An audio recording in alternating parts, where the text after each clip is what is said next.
The topic of our show today is video content creation. How do you differentiate yourself from the alternatives, and who are your target customers? Let me talk about one of our main segments, which is YouTube. So the goal is, how can you produce the highest quality video content and be the fastest from recording video to actually publishing the video content?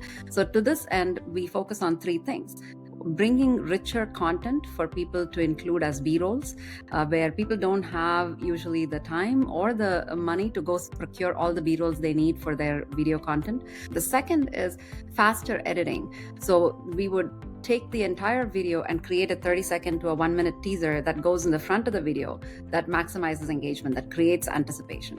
All of this is an extremely tedious editing activity today. And so it's a long and time-consuming process, and that's what we're making it easy to do. And the third aspect is really about being that one-stop platform for YouTubers, where we are also focusing on bringing custom thumbnails. So that's how we're differentiating ourselves. Destiny spends about $600,000 on his video editing team, but most people cannot afford that. So that's what we're improving for the YouTube segment. Vidya, can you a little bit more elaborate on how the AI technology is being used to help video creation process? Yeah. So generative AI is definitely a big part of what we use, but we use a lot more than that. There are, again, about 3 or 4 areas in which AI plays a big role in what we do. The first one is understanding the transcripts and the context of the input itself, the context of the narration, etc. And then we use computer vision for analyzing the visual component of the video itself, being able to identify who's speaking and at what time and what kinds of objects are present in the video and what is a scene-by-scene analysis of what's going on. And in the third area, we do a lot of analysis on the audio to understand the emotions and the exciting parts of the video that we can extract based on the audio analysis. On the B-rolls, we do a number of things, such as identifying when to use B-roll, when to show the speaker, when to show B-roll stock footage, for example, what media to use. Lastly, we have a number of advanced video technologies to determine what is the layout scheduling, the media scheduling aspects of things, and also when to apply sound effects and the visual effects to the videos, the transitions, the animations, and at what levels, and so on and so forth.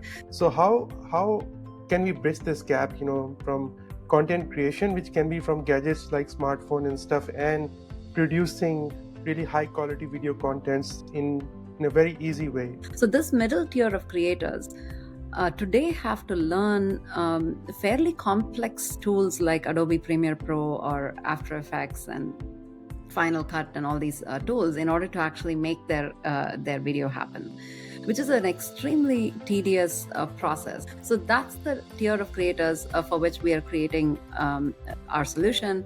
And here, we're building a platform that is infinitely more intuitive to use and faster to use. I know we have AI today, but where does it need to be in next 5 to 10 years to cope with the needs of the users? Yeah, there's a lot of excitement in AI today. I'm very excited by the foundational model enhancements that are going on with technologies like Sora and Veo that Google just announced, right? So it's like today we use foundational models for text, we use it for audio, for generating AI voiceovers, for example. But tomorrow I also envision us using foundational models to create snippets of video content that can be incorporated. And certain areas like fantasy and high computer graphics usage. So Vidya, you had corporate leadership roles at big corporations like Google and Qualcomm. You left that and started an entrepreneurial journey. What triggered that? Yeah, it's a tough choice.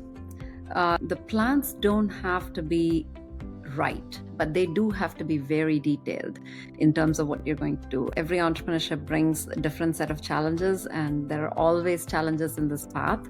But at the end of the day, I would encourage anyone who even has a passion to build something to go do it, because at the end of the day, every bit of that experience is worth it.